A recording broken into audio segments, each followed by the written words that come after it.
नमस्कार जय जगन्नाथ चलन जाना एक एजुकेशन खबर देखु एबे भी स्कूल रे 1,22,487 पिला ड्रॉप आउट पिला स्कूल फेराई आने को शिक्षक माने घर को घर जाई सर्वे करुछंती। राज्यर विभिन्न प्राथमिक और माध्यमिक स्कूल रे 1,83,216 जन छात्र छात्री ड्रॉप आउट थिला बेले आस स्कूल जीवा अभियान माध्यम वर्तमान सुधा 60,729 जन छात्र छात्री को स्कूल फेराई आना जाइछि। देखंतु भुवनेश्वर राज्यर विभिन्न प्राथमिक विद्यालय और माध्यमिक विद्यालय रे 1,83,216 जन छात्र छात्री ड्रॉप आउट थिला बेले आस स्कूल जीवा अभियान माध्यम वर्तमान सुधा 60,729 जन छात्र छात्री को स्कूल फेराई आना जाइछि। सबु पिला जेपरि स्कूल फेरिबे सेथिपई एही अभियान जारी रहिछि।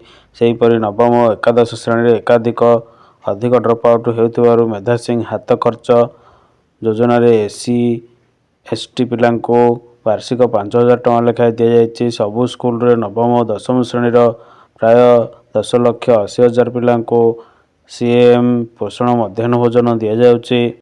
आज विधानसभा रे प्रश्नकाल रे विधायिका सुभाषिनी जेनाकर बस्ता निर्वाचन मंडल विभिन्न स्कूल केते ड्रॉप आउट या रोकवा कौन पदक्षेप नि जाउछि संपर्कित एक प्रश्नर उत्तर उपरे आलोचना बेले विद्यालय गणशिक्षा मंत्री नित्यानंद गंड यह सूचना दैछन्ति। कहते जे बस्तारे 329 जन ड्रॉप आउट थिला बेले 300 जन को स्कूल को फेराई आना जाइछि। एही आलोचना रे भाग नै प्रसन्न आचार्य पचारिले 20 रु कम पिला थिबा विभिन्न स्कूल बंद करा जाइथिला। विभिन्न नदी नाल पार होई स्कूल जीवा पई पढ़िबारु बहु छात्र छात्री ड्रॉप आउट होइथिले। सेही स्कूल गुडी खोलिबाकू कौन पदक्षेप नि जाइछि रणेंद्र प्रताप स्वाई कहते आम स्कूल रे जेते खाइबाकू देले कोठाबाड़ी कले भी ड्रॉप आउट कमा जाई पारु नाही। मन इच्छा घरोई स्कूल खोलिबा शिक्षक मानकू तालीम दिया न जिबा ड्रॉप आउट रो बड़ कारण। अशोक दास कहले सरकारी स्कूल पोस्टर खसी पिलांकर पड़ुची प्लास्टर खसी पड़ुची पिलांकर भल खाइबाकू दिया जाउनी तेणु पिला माने सरकारी स्कूल को जिबाकू आग्रह देखाउ नाहंती।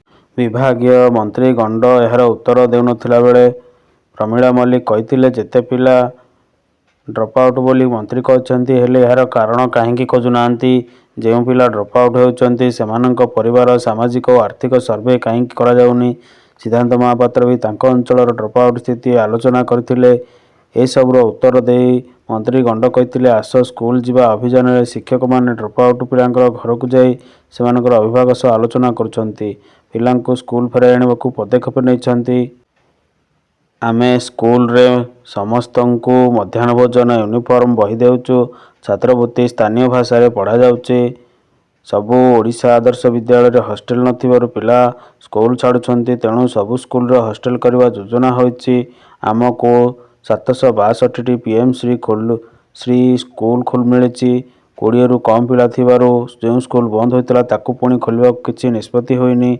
गत सरकार तरभरिया भावे एभल निष्पत्ति नैथिले किंतु पूर्वरु अन्य जो स्कूल बंद अच्छी जो स्कूल गुड़िक बंद होता सेगुड़ पुणी खोलने जिला स्तरीय कमिटी प्रस्ताव दिंतु से सुपारिश कले ता उपर राज्य स्तरीय कमिटी चूड़ांत निष्पत्ति नेब।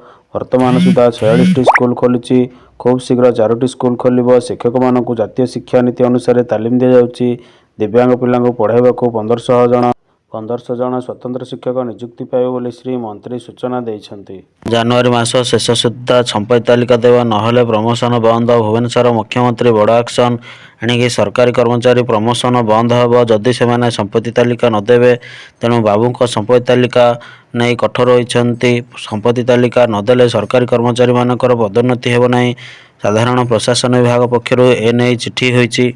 साधारण प्रशासन विभाग पक्षर एने चिठी जारी होइछि। अतिरिक्त मुख्य शासन सचिव एने सबु विभाग को चिठी लिखिछन्ति। जनवरी मास शेष सुधा संपत्ति तालिका देवा पूर्वरु निर्देश होइतिला। एहा पूर्वरु बहुबार जीए विभाग पक्षर संपत्ति तालिका देवाकू चिठी लिखा जाइथिला हेले अनेक बाबू संपत्ति तालिका देई नाहंती तेणु सरकार एबे कठोर होइछन्ति। जनवरी शेष सुधा नदेले आपणकर कर्मचारी मानकर पदोन्नति हेब नाही बोली रोकठोक शुणाई दैछन्ति।